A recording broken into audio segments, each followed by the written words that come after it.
a trouvé des avis sur le Google Avis de notre résidence. Donc des avis qui disent ouais, une certaine influenceuse nous filme, une certaine influenceuse fait du bruit au 27e. Enfin, ça sera jamais nos voisins, on s'entend bien avec tout le monde. Donc ça, c'est des haters qui ont mis des faux avis sur les avis de ma résidence, voilà. Et maintenant, on subit de la discrimination dans notre immeuble. Genre en gros, la sécurité vient nous voir, ils nous trouvent des prétextes. Genre ils nous disent ouais, il faut enlever les trottinettes devant la porte de la maison. Hier, il nous dit ça. Il vient nous voir hier soir, pendant qu'on était à table. Et au passage, il me prend mon numéro de téléphone et mon nom prénom. J'ai pas compris pourquoi. Et j'ai dit du coup, vous allez faire ça avec tout le monde là, parce que tous nos voisins, ils ont des enfants et ils ont tous leurs trottinettes, leurs poussettes et tout devant l'appart. Il me dit oui, tout le monde. C'est pas on sort une heure après, le mec il est plus là, toutes les trottinettes elles sont encore devant les maisons. En gros, on est les seuls qui avons rentré nos trottinettes et tout. Et donc là, avec Alain, on a trop grave de se faire virer en fait de l'immeuble, parce que sachez qu'à Dubaï, ça ne rigole pas du tout les filles. Pour leur réputation, tu prends ton vol émiré.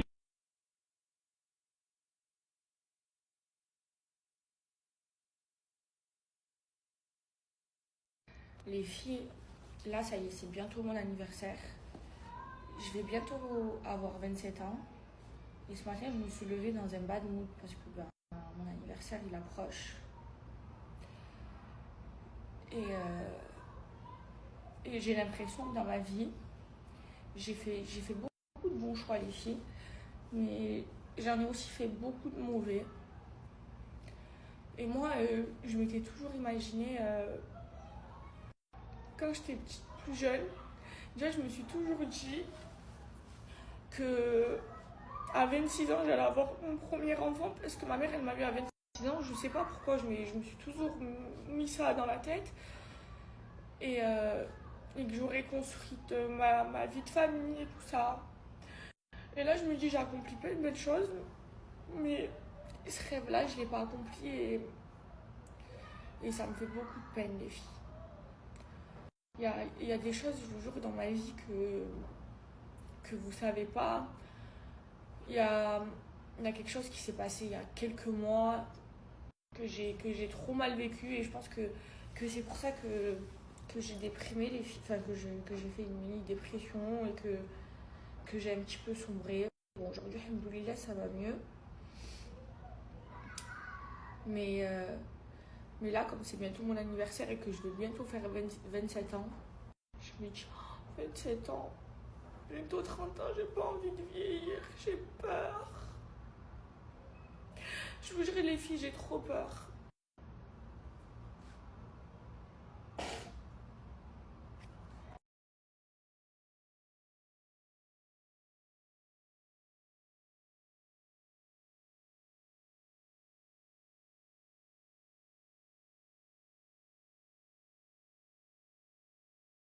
Qui a sorti un bouquin où elle fait des révélations. J'ai pas toutes les informations parce que j'ai pas encore lu le bouquin, mais croyez-moi, je vais le lire. Mais elle fait des révélations hyper extrêmes sur Kevin. Ok, moi j'ai parlé avec Kevin depuis. Apparemment, il a l'intention de porter plainte. Qu'on est dans une gigantesque exagération. Je crois que c'est peut-être même fait. En tout cas, ce qui est sûr, Carla avoue qu'elle était au courant des tromperies et que la dernière, avec Belle, a aidé à prendre sa décision de demander le divorce. C'est intéressant parce que elle m'a quand même accusé d'être un menteur. Elle m'a accusé d'être un mytho.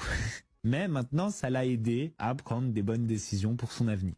Alors, je peux comprendre, attention, je peux comprendre que sur le moment, t'es dépité, machin. Par contre, moi, ce que je trouve que ça prouve, ça, c'est que le jour où c'est devenu public, et c'est pas moi qui le dis, c'est toi qui le dis dans ton bouquin, Carla, c'est que le jour où c'est public, que tu réagis et que tu divorces. Maintenant, moi, j'ai eu des échos, je vous dis que c'est des échos, des sources, j'en sais rien, je suis pas sûr que c'est vrai, mais il y en a beaucoup, et de beaucoup de sources différentes, où ça dit carrément que parfois, c'était un commun accord, qu'il est arrivé que Carla attende carrément que Kevin ait fini de s'amuser. Et il y a des gens qui prétendent avoir été témoins de ces choses-là. Alors du coup, Si, et attention, hein, c'est que des si c'est d'un commun accord, attention les amis, ça c'est une manière de voir son couple qui n'appartient qu'aux deux personnes qui décident d'être en couple. Il y a deux personnes qui décident d'être en couple, ces deux personnes peuvent très bien se dire notre couple est ouvert et le sexe n'est pas quelque chose que on va rendre exclusif et on ne va avoir aucune possessivité physique, mais que notre possessivité par exemple ne se réduira qu'au sentiment. Ça pourrait être de l'emprise. Se réduira qu'au sentiment. Ça pourrait être de l'emprise. C'est possible. Ça pourrait être de l'emprise. Si, et seulement si, ce couple et cette famille ne rapportaient pas autant d'argent. Amis, je vais vous dire un truc. Dans l'ordre, sur les réseaux sociaux, le couple, la famille, les enfants, c'est des choses qui font gagner énormément d'argent. C'est un commerce gigantesque. Et quand je vous parle d'énormément d'argent, je vous parle de sommes vertigineuses. Alors, est-ce qu'on est vraiment sous emprise ou est-ce qu'on est en train de profiter d'une situation extrêmement lucrative? Je pense être en droit, moi, connaissant les réseaux sociaux, ayant carrément des chiffres sur ce que rapporte une grossesse en termes de placement de produits, en termes d'engagement, ce que rapporte un enfant sur les réseaux sociaux, les placements de produits qui y sont liés, l'engagement. Les amis, l'engagement, ça se monnaie, c'est-à-dire que on fait énormément de vues et qu'on a beaucoup de followers, chose qui se gagne énormément à travers la famille et le fait de faire des enfants, eh bien, on vend les placements de produits bien plus chers. Moi, je sais que pendant ces périodes-là, on vend les placements entre 5 et 10 fois plus cher. Ça rapporte énormément d'argent. Et c'est là qu'on est en droit de se poser la question, est-ce que cette petite famille idéale que tu vois, toi, ne pas être idéale, mais que tu gardes coûte que coûte, est-ce que tu la gardes coûte que coûte parce que tu es sous emprise, ou est-ce que tu la gardes coûte que coûte parce que tu sais l'argent que ça rapporte, parce que tu sais que ta situation de vie y est liée. C'est des gens qui sont extrêmement dépensiers, c'est des gens qui sont amoureux du luxe, c'est des gens qui sont prêts à faire de la sorcellerie pour être très riches.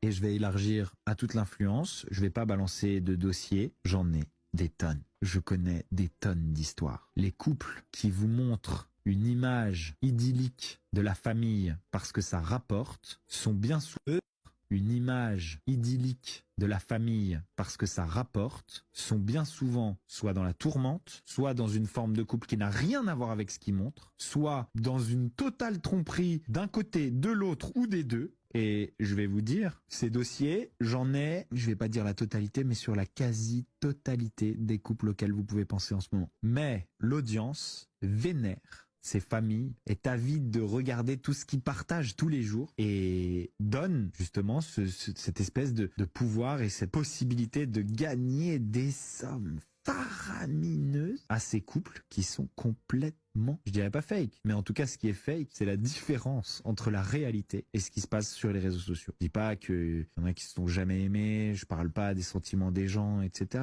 Je vous parle de la réalité. Vous voyez, si on est capable de mentir sur la nature de l'histoire d'amour, de la famille, en vendant de la perfection alors que ça l'est pas, si on est capable de faire ça, alors est-ce qu'on n'est pas capable de faire perdurer un couple et une famille, carrément de faire des enfants?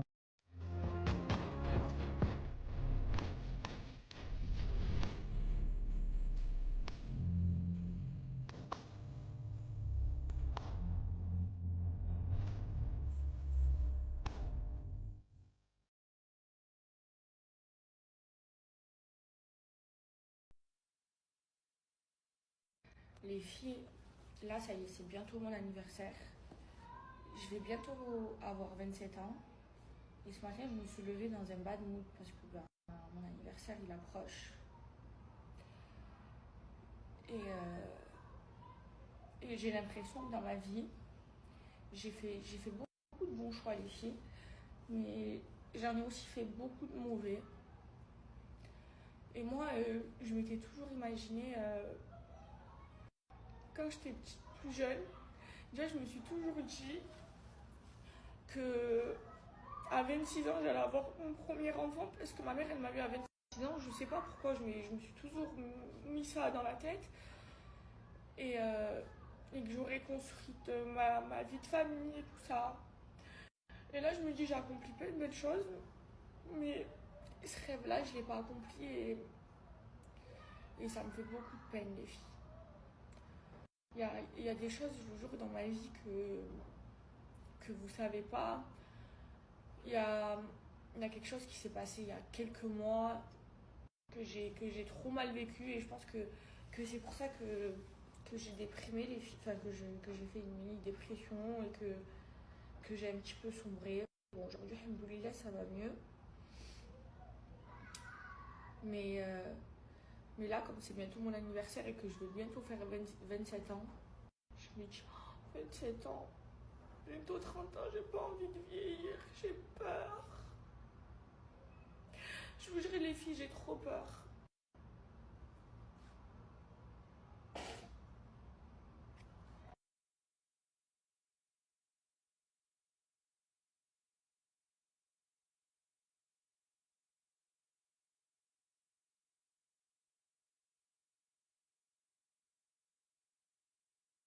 Je vous explique.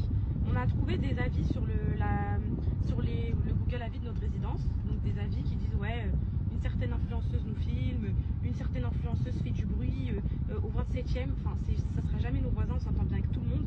Donc ça, c'est des haters qui ont mis des faux avis sur les avis de ma résidence, voilà. Et maintenant, on subit de la discrimination dans notre immeuble. Genre en gros, la sécurité, ils viennent nous voir, ils nous trouvent des prétextes. Genre ils nous disent ouais, il faut enlever les trottinettes devant la porte de la maison. Hier, ils nous dit ça. Il vient nous voir hier soir, pendant qu'on était à table. Et au passage, il me prend mon numéro de téléphone et mon nom prénom, j'ai pas compris pourquoi. Et j'ai dit, du coup, vous allez faire ça avec tout le monde là, parce que tous nos voisins, ils ont des enfants et ils ont tous leurs trottinettes, leurs poussettes et tout devant l'appart. Il me dit, oui, tout le monde. C'est pas, on sort 1 heure après, le mec il est plus là, toutes les trottinettes elles sont encore devant les maisons. En gros, on est les seuls qui avons rentré nos trottinettes et tout. Et donc là, avec elle, on a trop grave de se faire virer en fait de l'immeuble, parce que sachez qu'à Dubaï, ça ne rigole pas du tout les filles. Pour leur réputation, tu prends ton vol